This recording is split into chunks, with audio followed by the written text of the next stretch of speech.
그 아이를 키우다 보면요, 그 이런저런 말들에 귀를 기울이게 되는데, 그 많은 사람들이 입을 모아 중요하다라고 이야기하는 한 가지가 있습니다. 이 무엇이냐면 바로 기다림입니다. 아이는 기다려줘야 하는 존재이다라는 건데요. 그 아이의 수준과 또 아이를 바라보는 이 부모의 수준이 다르고, 또 아이의 이해와 부모의 이해도 다르고, 또 아이의 속도와 부모의 속도가 다르기 때문에 그 부모가 아이를 기다려줘야 스스로 할 수 있는 법도 배우게 되고 또 주도적인 아이로 자라난다라는 말입니다. 그런데 이게 말처럼 쉽지가 않습니다.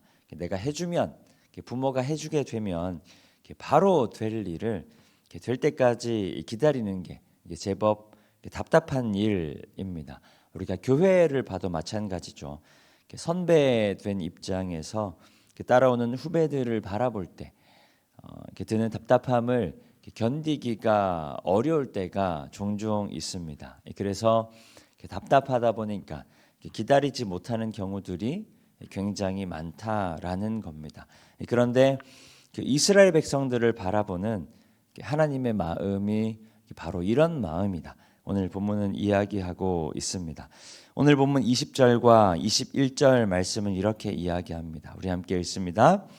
이사야는 매우 담대하여 내가 나를 찾지 아니한 자들에게 찾은 바 되고 내게 묻지 아니한 자들에게 나타났노라 말하였고, 이스라엘에 대하여 이르되 순종하지 아니하고 거슬러 말하는 백성에게 하였느니라.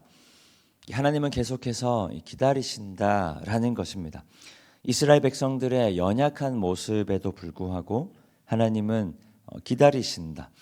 이스라엘 백성들이 하나님 앞에 나아오기를, 또 회개함으로 하나님의 백성답게 살아가기를 하나님은 기다리고 계신다. 이게 참 쉽지 않고 답답한 일이죠. 그리고 분노하실 때도 있습니다. 그럼에도 하나님은 기다리신다. 그런데 하나님의 백성들이 그 사실을 망각하는 것입니다.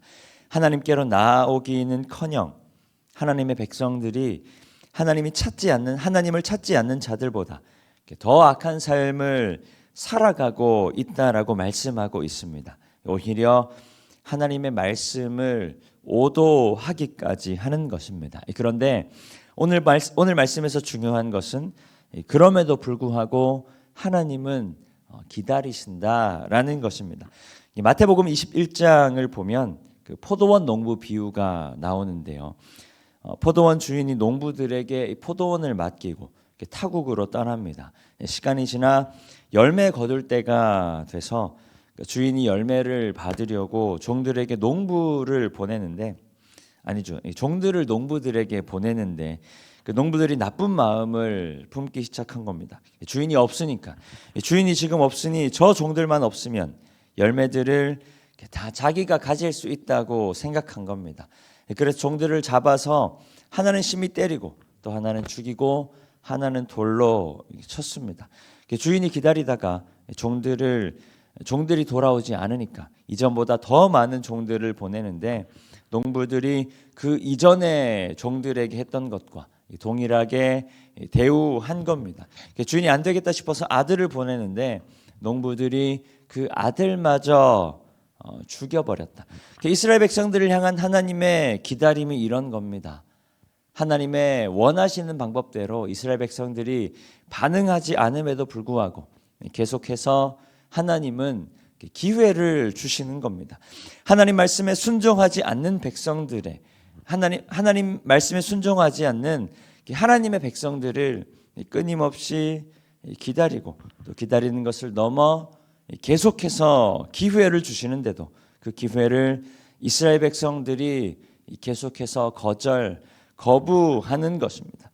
그리고 그것을 넘어 하나님의 말씀을 왜곡하기까지 하고 있다라는 겁니다.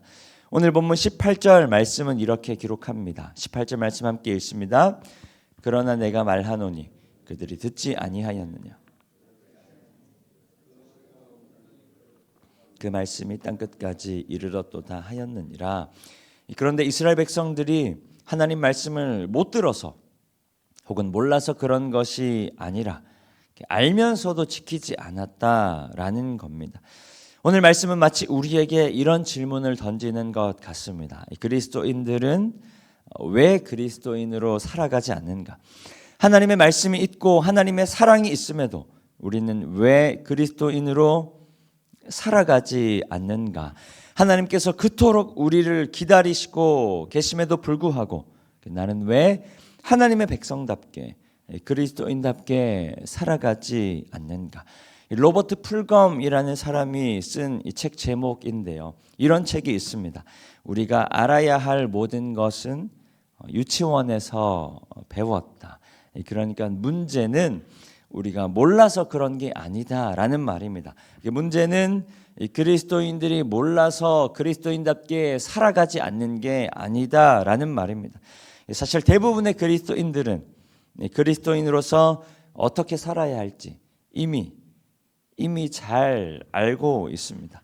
우리가 그리스도인으로서 어떻게 예배해야 하는가, 가정에서 또 사회에서 또 이웃과의 관계에서 우리는 하나님의 사람으로 어떻게 행동해야 하는가 이미 잘 알고 있습니다. 그런데 왜 그렇게 살아가지 못하는가?